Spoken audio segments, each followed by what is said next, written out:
40 বছর বয়সে নবীর কাছে ওহী নাজিল শুরু হইল। ওহী নাজিল শুরু হওয়ার আগ পর্যন্ত সমাজের সর্বলোকে তাকে এত বেশি সম্মান করত যে সমাজের আর কোনো মানুষকে এত সম্মান করত না তারা আব্দুল্লাহর পুত্র মুহাম্মদকে যত সম্মান করত।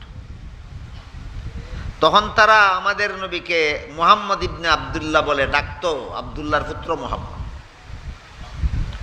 মুহাম্মাদুর রাসূলুল্লাহ পরিচয় দিলেন আল্লাহ 40 বছর পূর্ণ হওয়ার পরে। 40 বছর বয়সে আল্লাহ আমাদের নবীকে মুহাম্মাদুর রাসূলুল্লাহ পরিচয় দিলেন। এর আগে 40টি বছর পর্যন্ত সমাজের মানুষ তাকে কি নামে ডাকতো? আব্দুল্লাহর পুত্র মুহাম্মদ নামে ডাকত। তাদের কাছে আব্দুল্লাহর পুত্র মুহাম্মদ এতই সম্মানিত ব্যক্তি ছিলেন,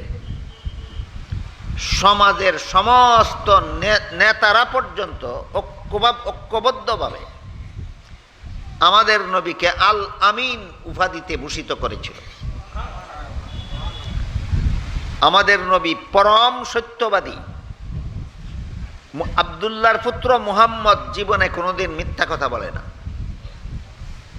যা বলে সব সত্য কথা বলে, এই মর্মে তাদের সকলের মধ্যে জানাজানি ছিল।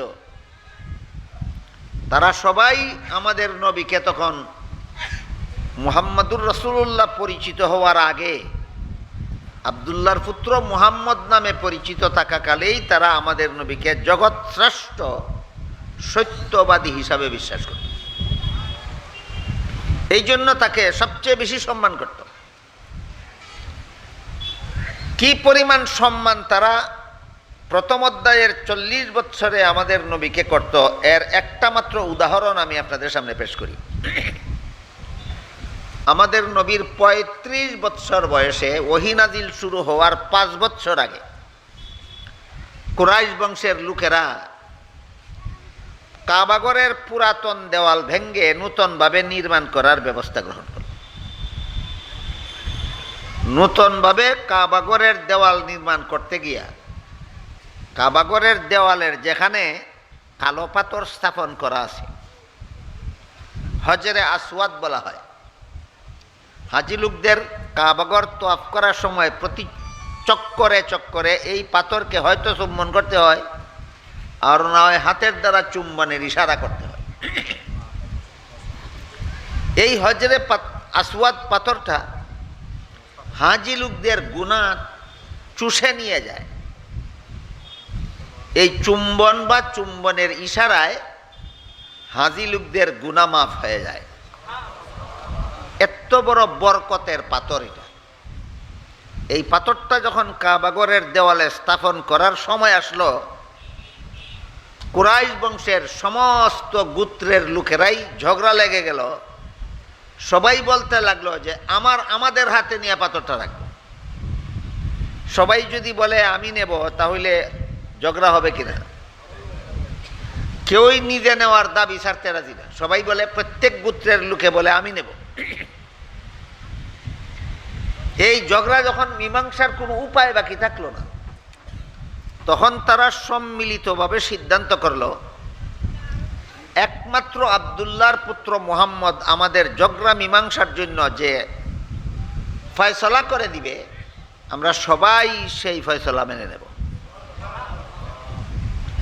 ঝগড়া লাগলো তারা, কিন্তু ঝগড়ার মীমাংসার জন্য একমাত্র আব্দুল্লাহর পুত্র মুহাম্মদকে বিচারক সাব্যস্ত করল। এই ঘটনার দ্বারা কি আমরা বুঝতে পারি তারা সম্মিলিতভাবে আমাদের নবীর পবিত্র জিন্দেগীর প্রথম অধ্যায়ে আমাদের নবীকে কি পরিমাণ মর্যাদা দিত।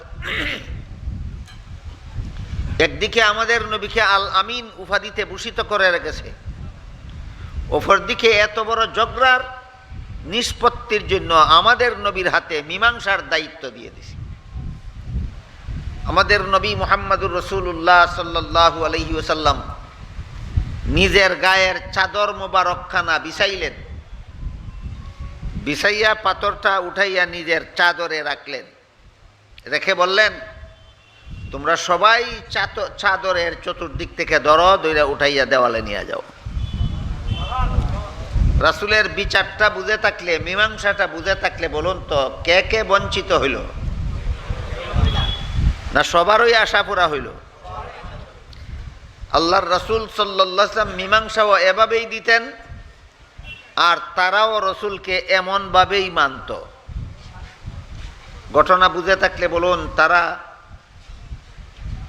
ওহী নাজিল শুরু হওয়ার আগে আব্দুল্লাহর পুত্র মুহাম্মদকে তাদের অন্যান্য সর্দারদের মতো সম্মান করত না সবার চেয়ে বেশি? সবার চেয়ে বেশি।